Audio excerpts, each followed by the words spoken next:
Hello and good day to everyone. Facts Talk podcast is back, and we are thrilled to welcome you to the third episode of Bantay Dagat, the role of the Maritime Zones Law in protecting and harnessing the Philippines' maritime domain. The series is made possible through the collaboration between Facts Asia and the Waypoints Project, with support from the Australian government. I'm RJ Parcon, your host for this series. In the previous episodes, we were joined by Professor Jake Batongbakal and Dr. Rodora Azanza, and they discussed the importance of the Philippine Maritime Zones Act in the domestic setting, particularly how it will enhance the Philippines' maritime governance and help the country harness its blue economy potentials. In this episode, we will further examine the Maritime Zones Act from an international perspective. We will also delve into another landmark legislation, which is the Archipelagic Sea Lanes Act. The Maritime Zones Act's primary objective is to declare the Philippines' maritime zones based on the standards set by the United Nations Convention on the Law of the Sea, clarify the geographical extent of the Philippines' maritime domain, and the legal powers that the Philippines may exercise over our waters. Meanwhile, the Archipelagic Sea Lanes Act identifies the sea lanes and air routes through which both foreign ships and aircrafts can pass through. Today's discussion will zero in on the legal, regional, and international implications of both acts and their impact on negotiations, regional policies, and navigational rights. To address these concerns and questions, for this episode, we are honored to have with us Ms. Ismah Rustam. Ms. Ismah Rustam is a PhD candidate in the International Doctoral Program in Asia-Pacific Studies at the National Chengchi University, Taiwan. She's also a lecturer in the International Relations Department at the University of Mataram, Indonesia. She is an alumna of the Yosu Academy of the Law of the Sea. Her academic and professional interests focus on international relations, maritime law, and Asia-Pacific studies. Hello and welcome to Facts Talk podcast, Bantay Dagat series, Ms. Ismah. Hi, RG and the team. Nice to meet you all. Good afternoon from Taipei. I'm so thankful for your warm welcome. I'm glad to be here and we'll sharing about the law of the sea. Thank you. Thank you very much, Ms. Isma, for giving us some of your time this afternoon. No, it's also our pleasure and honor to have you here with us. But before I touch on some specific questions, Ms. Isma, and we ask all of our guests these questions, we want to know more about you. What fuels your commitment and passion towards maritime and international law? Well, RG, actually, my background study from international relation. I'm not from law, but I'm interested to maritime issues since undergraduate, maybe 19 years ago. Since I realized that my country, Indonesia, has a strong identity as a maritime nation.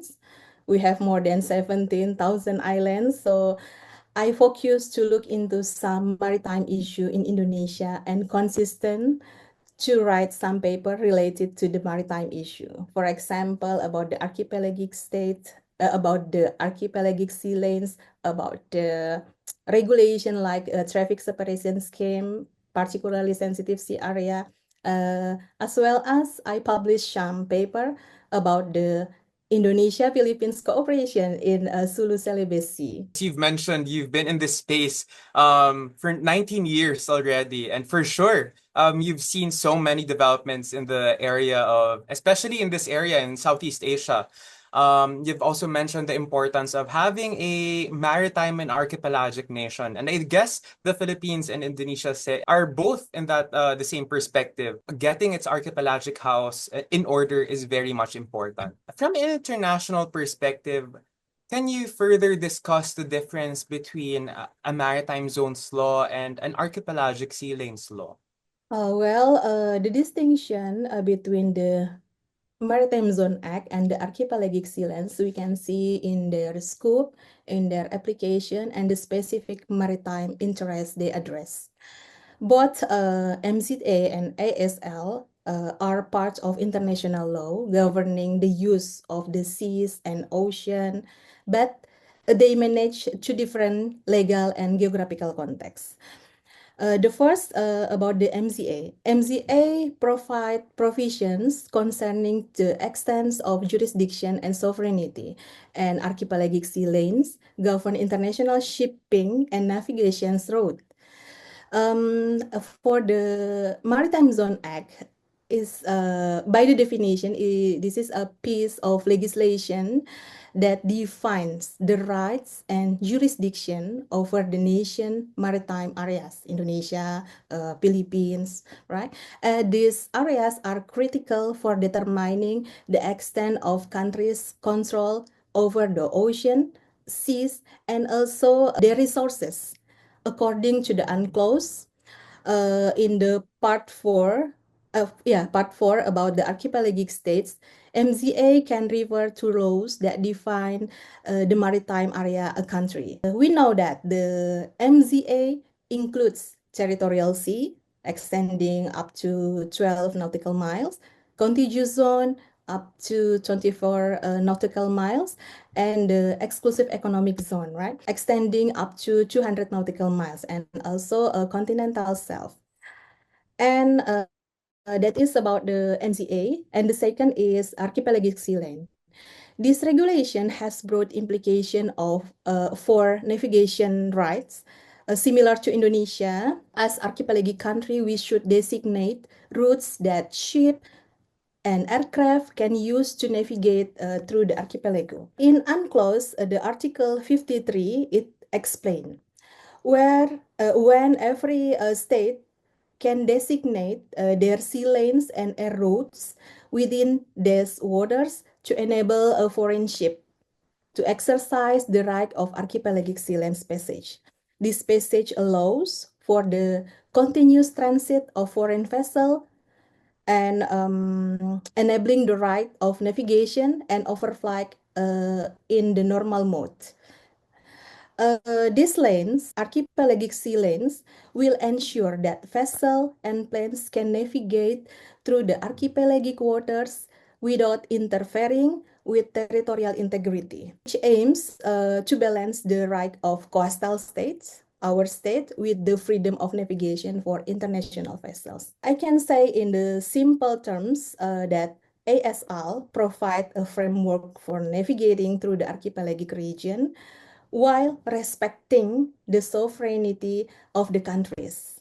This is crucial, maintaining safe and efficient maritime and traffic while we promote the international cooperation and understanding, right? The difference Maritime Zone Act, it ensures a nation's sovereignty and control over the marine resources and the archipelagic sea lanes, specialized legal framework for ensuring navigation right through the waters of archipelagic states.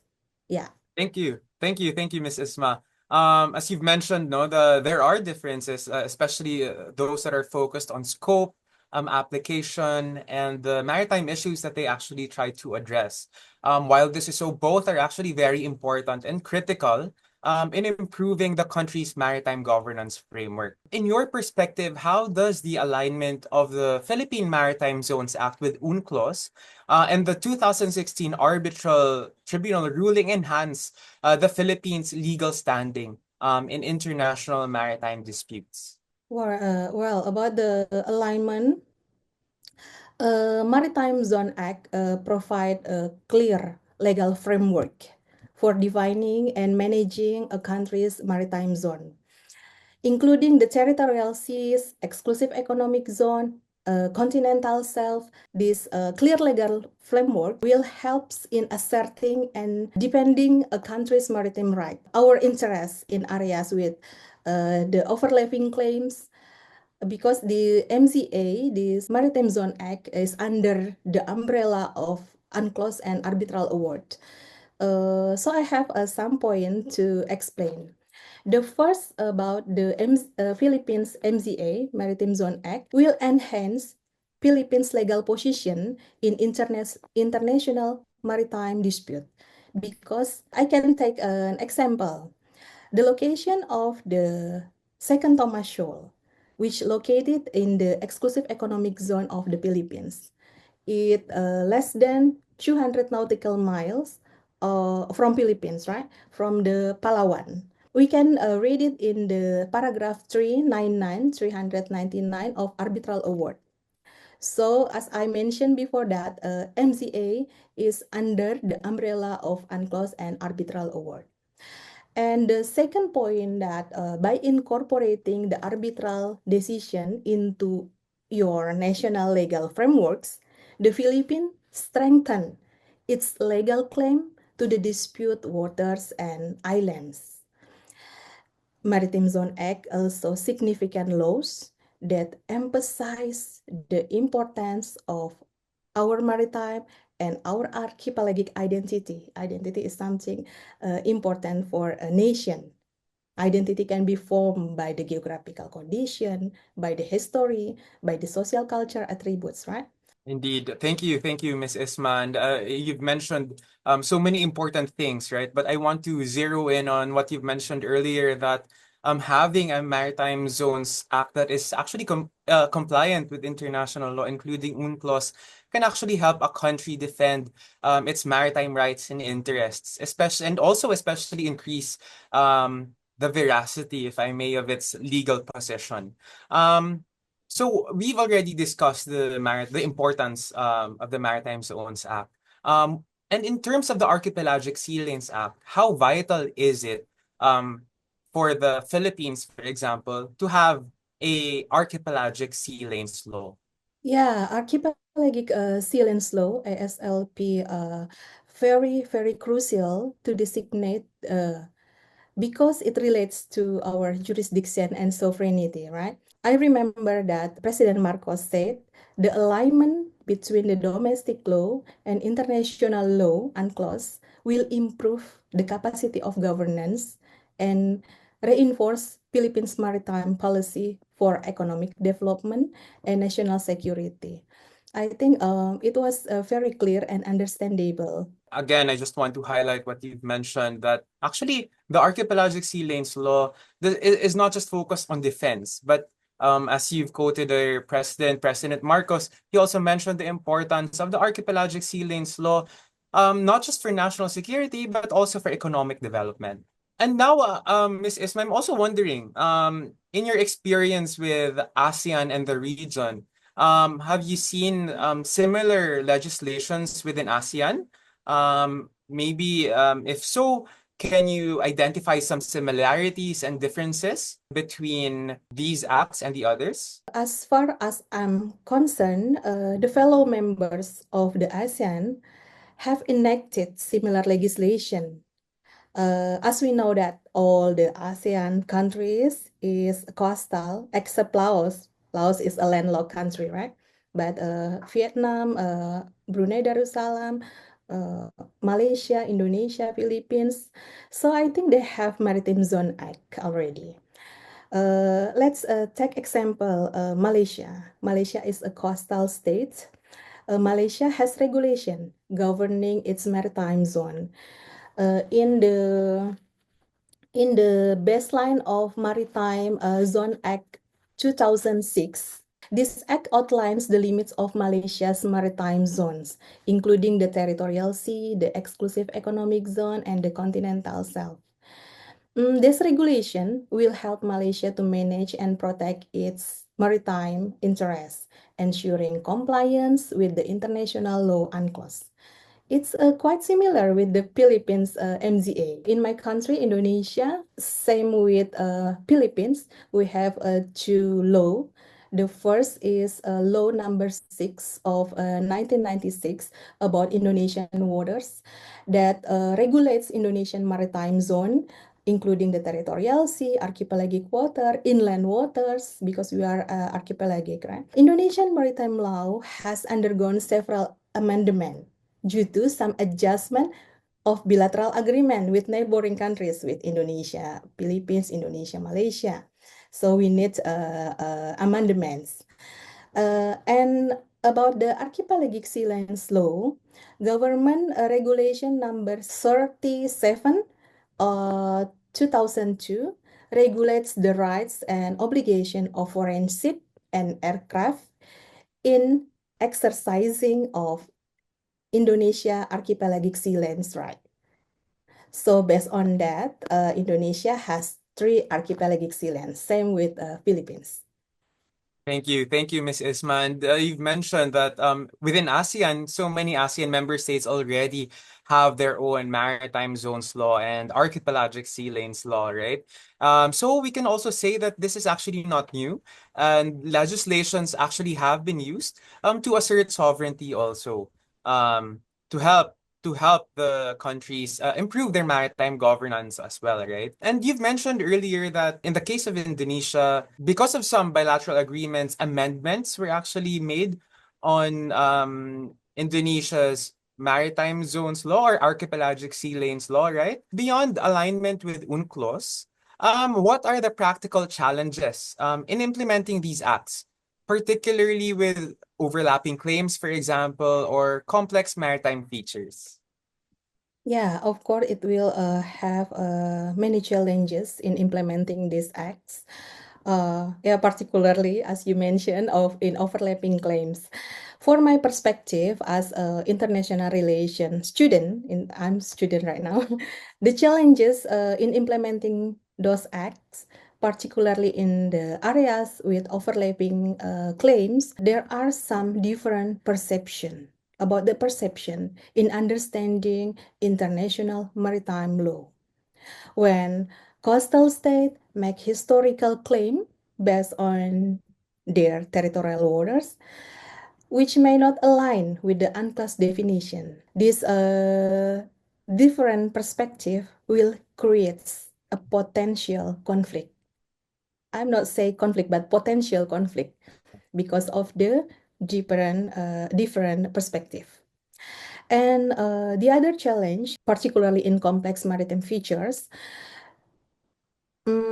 as long as I study about the law of the sea, I see the ambiguity in complex maritime features between, for example, between island and rocks. UNCLOS distinguish between island which can generate the exclusive economic zone, and rocks cannot generate an exclusive economic zone. But determining whether a feature qualifies as an island or as a rock can be debatable, right? Second, establishing baseline in archipelagic states, Indonesia, Philippines. We have multiple small islands. Can be difficult to establish, especially when islands have irregular shape. This can lead the dispute over where the territorial waters. If you see in the southern part of Philippines, so many small islands, and you should designate the two archipelagic sea lands over there. Although there are many challenges. These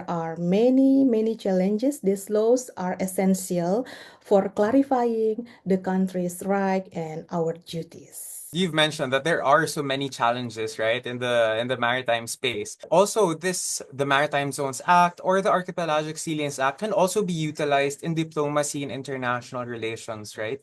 To further clarify issues between states. Would you say that countries, regardless of their capabilities, big or small, should respect maritime laws implemented by countries, especially if they are compliant with international law, including UNCLOS? I think every country, especially they whose sign and ratify should comply with the UNCLOS. Uh, Even some countries like United States promote the idea of freedom of navigation, but as archipelagic countries, we have duties to provide the archipelagic sea lanes, right? As you've mentioned earlier, the Philippines and Indonesia's ASL Acts identified only three sea lanes through which foreign vessels can pass. However, outside these sea lanes, foreign vessels may only exercise innocent passage. One observation is that with designating only three ASLs, foreign warships continue to exercise and invoke their right to ASL passage through their considered normal navigational routes. In this situation, the number of designated ASLs do not reflect the actual usage of such sea lanes by international community. Under UNCLOS, foreign vessels have a right of passage through multiple straits of the Philippines, for example. So do the Archipelagic Sea Lanes laws of Indonesia and the Philippines impact other countries' legitimate navigational rights? The archipelagic sea lanes of Indonesia and Philippines have a potential to impact other countries' legitimate navigation right, especially in terms of freedom of navigation about this big idea. And this issue primarily around the number of the designated sea lanes and how this laws, how this ASL Act may restrict the passage of foreign vessels, particularly warship, through the routes outside of the designated lanes. So, yeah, in the if we look at the map, in the southern waters of the Philippines, there are many straits between Jolo Island, Zamboanga, Palawan, right? And many islands around there. They are used by foreign ships in multiple times. They using the right of innocent passage, the right of innocent passage, based on the Article 52 of UNCLOS. However, the innocent passage is more restrictive of navigation, right? If we compare to the ASL passage.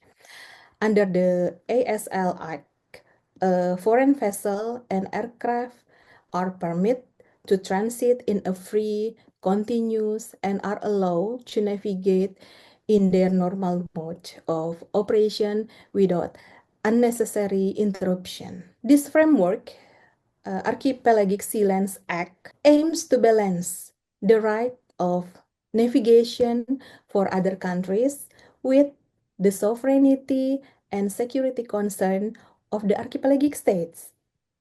But it possible to lead a dispute, especially if designated lanes, as I mentioned, designated lanes, if it not aligned with the practical needs of international navigation, it potential for the dispute. But we know that the Archipelagic Sea Lanes Act of Indonesia and Philippines fully consistent with the UNCLOS framework. So based on this situation, maybe we can analyze by the process of establishing the archipelagic sea lanes. I will give you an example of Indonesian archipelagic sea lanes. Before we designate the Indonesian archipelagic sea lanes, Indonesia has informal consultation with several countries. With, for example, with the United States. With US, we have 3 informal consultation in 1991, in 1993, and in 1995. This consultation, of course, aims to align the perception and convey our domestic interest. Other consultation with Australia, with Japan, with the UK, and several countries that rely on these shipping routes from the South China Sea to the Sulu Celebes Sea, go to the Makassar Strait, Lombok Strait, and Indian Ocean. They rely on that sea lanes of communication. So Indonesia also consultation with the IMO, International Maritime Organization. And finally, with IMO, under IMO regulations, Indonesia should ensure safe navigation and how to avoid the collision. So we established a new policy, that is a traffic separation scheme. In June 2019, Indonesia has success in convincing the IMO Council to implement the traffic separation scheme. Thank you for the response, Ms. Isma. And I think to encapsulate what you've mentioned earlier, you just highlighted that Indonesia and the Philippines, their ASLs are actually fully compliant with international framework, and this includes UNCLOS. And I think one important thing also to highlight with what you've just explained earlier is that consultations are also vital in this regard, right? And on a positive note, Miss Isma, under international law, does the passage of the two laws, so this includes the Maritime Zones Act and the ASL, actually provide avenues for cooperation between neighboring countries like the Philippines and Indonesia? Yeah, absolutely, yes. We should. If we look at the location of the three archipelagic sea lands of the Philippines, two of them are located in the southern, in the Sulu Celebes Sea, right? This area is known in question mark outstanding ecoregion within the center of global marine biodiversity. So it is very crucial. The two archipelagic sea lands of the Philippines are directly connected to the second archipelagic sea lands of Indonesia. It connected in the Sulu and Celebes Sea. So far, I understand that Indonesia and Philippines have several cooperation in maritime to facing some maritime threats. Let's say in Sulu Sulawesi Sea, we have a lot of threats like climate change, transorganized crime, piracy, armed robbery, environmental, yeah, like spillover or pollution, IUU fishing. Indonesia, Philippines initiated a joint air patrol. In 2017, not only Indonesia and Philippines, but also Malaysia, the trilateral countries initiated a joint patrol. Continue on trilateral maritime security patrol with Indo-Malpi. Indo-Malpi means Indonesia, Malaysia, and Filipina in 2019. It was success because 1 year after there have been zero kidnappings in in Sulu Sulawesi Sea or in Sulu Celebes Sea. And the three countries, Indonesia, Malaysia, and Philippines, continue to institutionalize the trilateral patrol framework. And my publication in uh, 2022 about the effectiveness of Indo-Malpi trilateral cooperation in reducing maritime piracy in Sulu Celebes Sea. Using the concept of regime effectiveness, it was found that the maritime patrol regime Indo-Malpi was proven effective in reducing the number of maritime cases, especially in the maritime piracy and other non-traditional security threats. The Indo-Malpi was regulates centralized monitoring and have evaluation mechanism.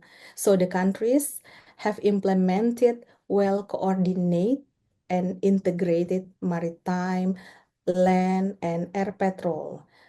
Yeah, through the coordination mechanism. No, no, last 2 years, Indonesia, Malaysia, and Philippines renew their commitment to maritime security under the cooperative agreement. Trilateral cooperative agreement, if I'm not wrong. And other countries like Japan, United States, and any other country also have a commitment to join with this trilateral cooperation, or have a commitment to join with the Indo-Malpi.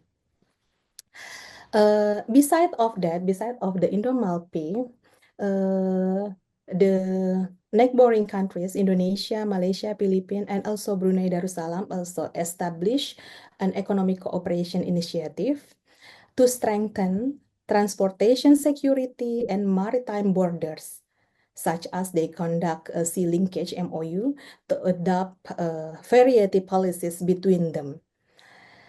And to maintain the safety of international shipping in archipelagic sea lanes, Indonesia and archipelagic sea lanes and Philippines, collaboration between countries is needed. Need to strengthen maritime cooperation on the borders, which connecting the three archipelagic sea lanes. Yeah, with the installation and activation automatic identification system or implementation the traffic separation scheme in the area. Thank you, Ms. Isma. And as you've mentioned that cooperation is actually very vital and important, no, to combat various maritime threats. And the current cooperation are actually very successful. As you've mentioned in the Malfi, for example, has been successful in curbing maritime piracy, among other issues that it tries to address. Economic cooperation between the Philippines, Indonesia, Malaysia and Brunei have also been very successful. Thank you very much for joining us. This is another session actually where I've learned a lot, especially about the importance of having an UNCLOS compliant maritime zones law and archipelagic sea lanes law. But before we end, Miss Isma, one final question on my end. Are there any parting words from you on what we've discussed today? The security of the especially in the Sulu celibacy in the future will be determined by the role of the three countries, Indonesia, Malaysia, Philippines, in carrying out security efforts, both with a military approach or diplomatic approach. Indonesia and Philippines should collaborate more closely and work together, and the important is build trust between them, and if possible provide capacity building and sharing technology so it would contribute positively to dealing some issues like piracy, IUU fishing, and many others. And my last word, as an archipelagic countries, Indonesia and Philippines, we should understand that the sea is not a separator. It is connector that links our island together. Once again, thank you very much for an insightful third Bantay Dagat series. Thank you to all of you who joined us today. If you love and learn from this podcast, please share this episode with your friends and colleagues. I also invite you to like and follow Fax Asia official social media accounts, facebook.com/slash Fax Asia on Facebook and FaxAsia.org on Twitter. You may also visit our website www.faxasia.org to stay updated on our projects. Well, that's all for now. Once again, this is RJ Parcon, your host, and until the next episode of the Bantay Dagat podcast.